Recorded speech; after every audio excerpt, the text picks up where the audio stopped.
শান্তিগঞ্জ দুর্গা মসজিদের ইমাম মৌলানা মুশতাক আহমদ সাহেব।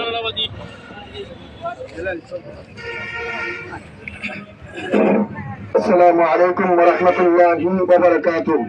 মুসলিম সরকার শিখতা হয় সূর্যকা नहीं শিখতা। সংগ্রামী তৌহিদি জনতা, আপনারা অবশ্যই জানেন ৭০ বছর যাবৎ ইসরায়েলের বাইতুল গোষ্ঠী ফিলিস্তিনের গাজার মুসলমানদের উপর নির্মমভাবে নির্যাতন করতেছে। শুনে বলেন ঠিক কিনা?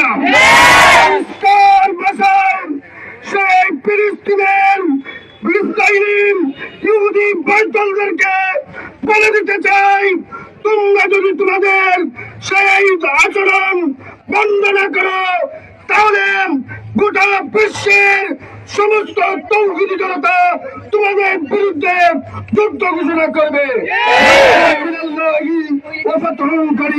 অবশ্যই